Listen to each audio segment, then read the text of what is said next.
do Senhor Jesus Cristo. Para sempre seja louvado. Meus irmãos e irmãs, estamos no quinto domingo da Páscoa, nos aproximamos já de Pentecostes, nos aproximamos antes da ascensão do Senhor. Nos 3 últimos domingos desse período pascal, Ascensão, Pentecostes, Santíssima Trindade. E o Evangelho, praticamente a liturgia da palavra, vai nos conduzindo para o Pentecostes. É entender como a liturgia da igreja trabalha conosco. Nos últimos momentos da Quaresma, tudo convergia para a paixão, para a Semana Santa. Na Semana Santa, tudo, o ápice, que é a própria paixão, morte e ressurreição de Cristo, a Páscoa.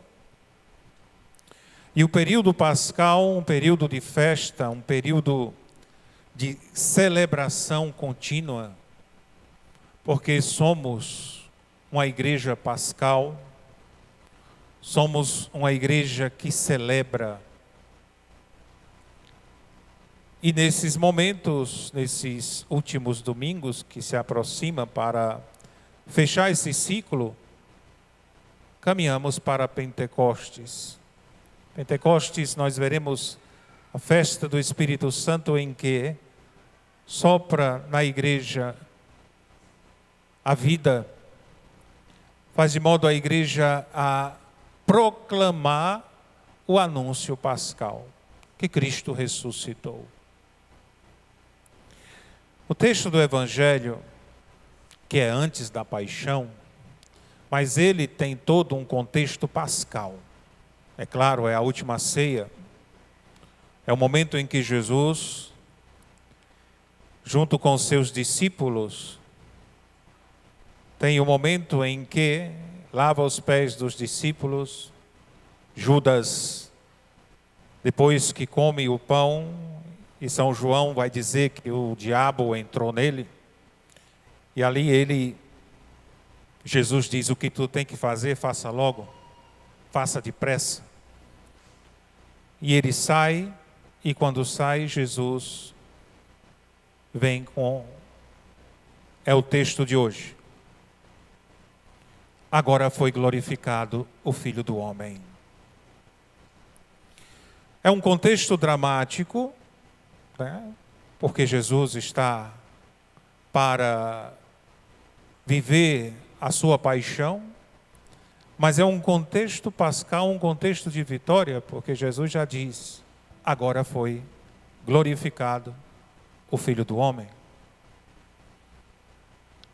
O que era uma aparente vitória do maligno, porque Jesus vai morrer, se torna o triunfo de Jesus. O triunfo de Deus. Deus é glorificado nele. Todo o contexto do Evangelho a gente vai entender juntamente com a primeira e a segunda leitura. Porque o que é Páscoa? Páscoa não se limita apenas à ressurreição. Quando estamos celebrando a Páscoa, estamos celebrando a paixão, a morte e a ressurreição de Cristo. Estamos celebrando todo esse contexto. É a vitória de Cristo. Ele ressuscitou, está vivo. Mas ele é o ressuscitado que passou pela cruz. Ele é o ressuscitado que passou pela paixão. E a paixão ainda continua tendo todo um significado maior, imenso, porque se torna até mesmo a nossa vida. O que São Paulo e São Barnabé, quando voltam para as cidades de Listra, Icônio, Antioquia, O texto vai dizer, encorajando os discípulos, dando coragem a eles e dizendo, é preciso que passemos por muitos sofrimentos para entrar no reino de Deus. A igreja sempre encoraja os seus filhos a isto. É preciso que passemos pela Páscoa, pela paixão, morte e ressurreição. É necessário, é preciso, para alcançar o reino dos céus, que é o que nós queremos e desejamos, que é a nossa meta, que é a nossa pátria, que é a nossa vida, a vida em Cristo, a vida em Deus, é necessário, como diz São Paulo e São Barnabé, como diz a igreja nascente, é preciso que passemos por muitos sofrimentos para entrar no reino de Deus. E olhe, não precisa buscar sofrimento, ele já vem, né? A gente sabe disso. Ninguém aqui, a igreja não é chamada a um masoquismo, de forma alguma. Mas o sofrimento existe, e ele tem um sentido. Não sofro por sofrer, e também não fujo do sofrimento. Como vemos em certos slogans, pare de sofrer. Se eu parar de sofrer, eu paro de ser cristão. Porque o sofrimento faz parte. É um caminho oblativo, é um caminho de purificação, é um caminho de graça. A gente não entende porque ninguém quer sofrer, e sofrer realmente não é bom, né? Ninguém gosta, né? É claro. Mas todos nós passamos, e se soubermos passar, São Paulo aqui encoraja, tenham coragem, porque é preciso.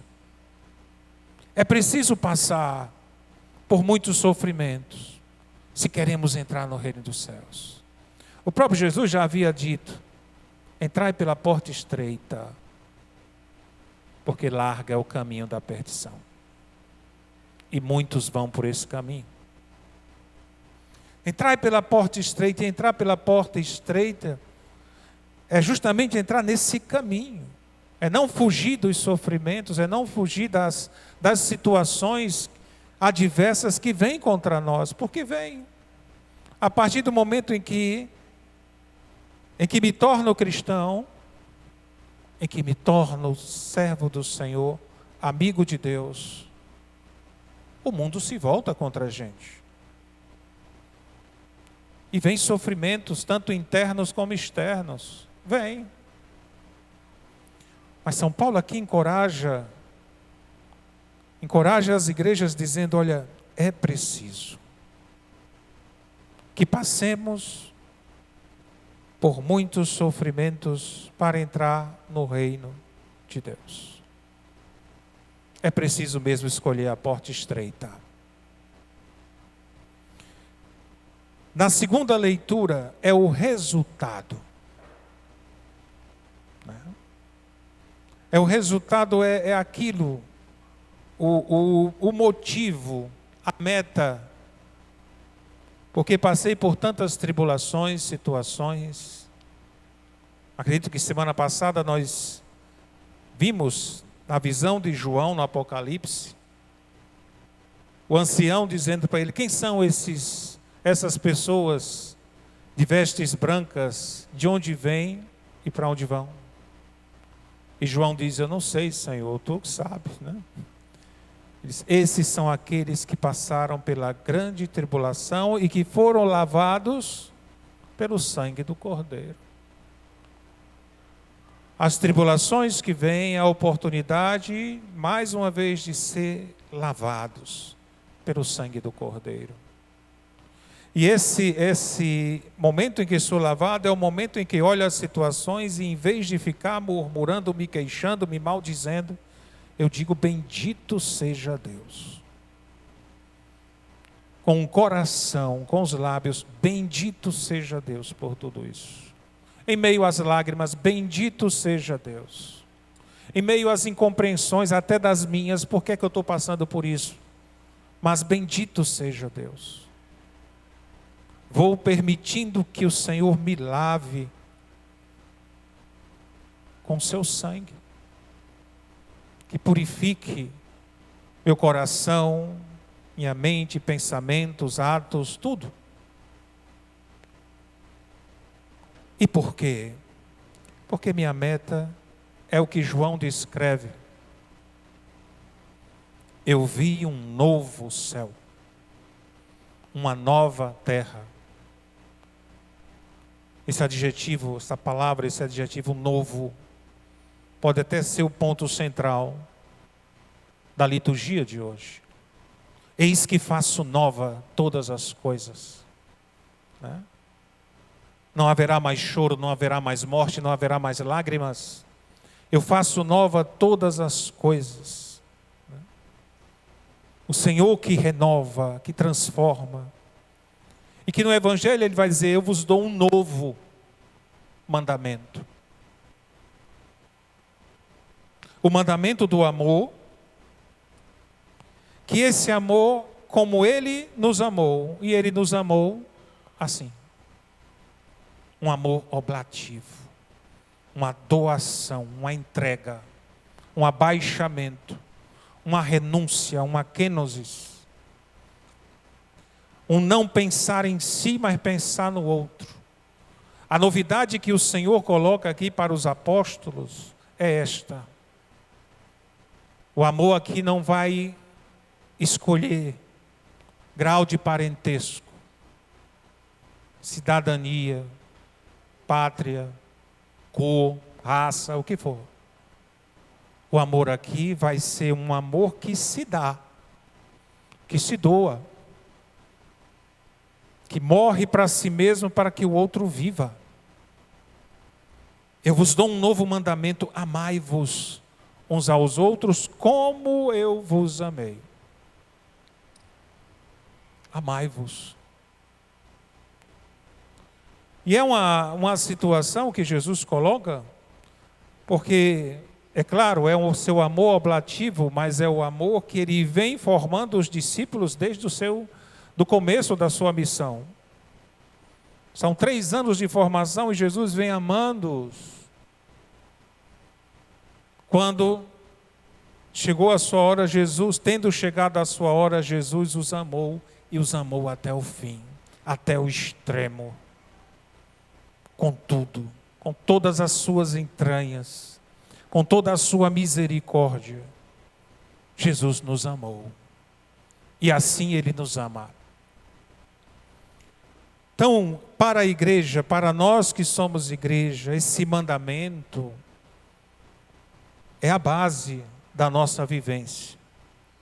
É a base que eu vou enfrentar as tribulações, que eu vou enfrentar os sofrimentos, perseguições, o que for. É o motor, melhor dizendo, para enfrentar tudo isso, para não cair num desânimo, para não cair em achar que é uma utopia. Como alguns da comunidade inicial, da comunidade cristã inicial, achavam. Ele deixou tudo, cadê a promessa? Ele disse que viria, não veio até agora. Isso nos faz até lembrar a caminhada do povo no deserto, que murmurava. Cadê essa terra prometida? Tu nos tiraste lá do Egito, estamos aqui caminhando debaixo de sol. A gente não está vendo nada a não ser deserto, não ser areia e pedra. Tu nos trouxeste aqui para morrer. E assim muitas vezes vai se vendo, nossa, já passou 2000 anos, continua ainda esse discurso, Jesus voltará. Continua essa situação e nada, o mundo continua, então aí numa guerra. Vem falar de amor, mas estamos aí numa guerra, onde pessoas estão morrendo, sofrendo e tudo mais. O mundo vai nos apresentando situações para nos desencorajar, para perdermos a esperança, para perdermos a fé. Mas como nós rezamos a cada celebração, corações ao alto, o nosso coração está em Deus. Isso é que nos encoraja. Porque eu olho as situações desse mundo, sofro com este mundo, eu sofro com a guerra, eu sofro com as famílias que estão ali. Mas se não tiver esse sentido, se meu coração não estiver corações ao alto, se meu coração não estiver em Deus, realmente eu vou me desencorajar. Seria uma presa fácil. Tem um padre brasileiro, ali no meio da guerra, passou até no jornal, entrevistaram ele.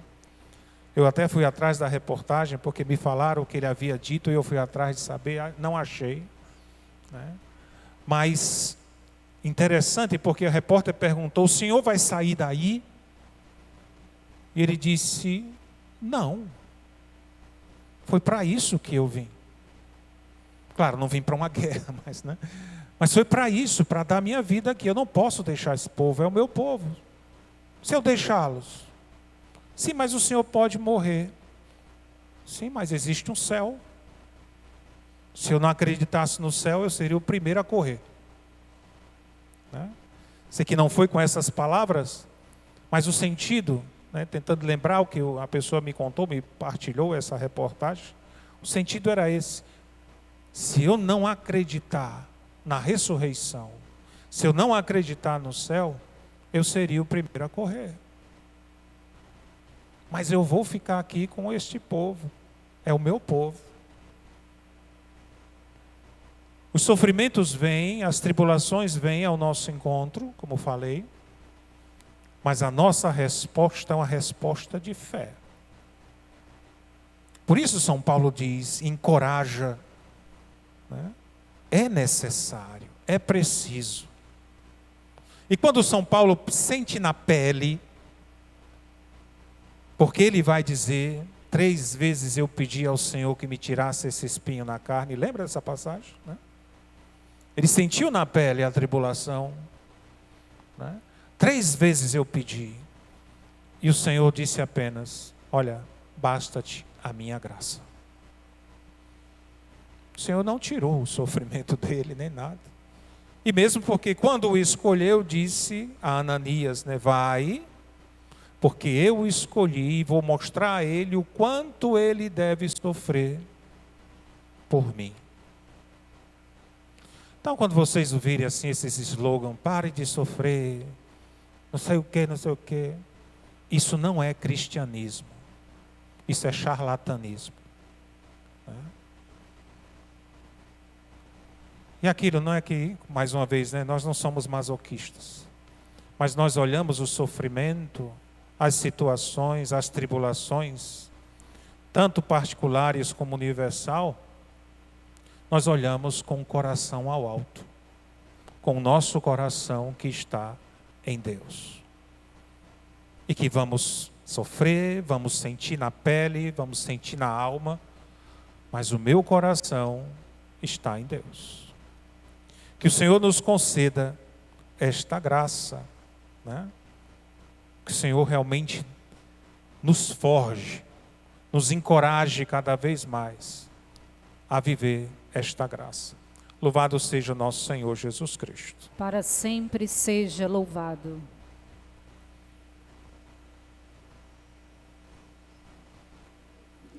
Vamos professar a nossa fé.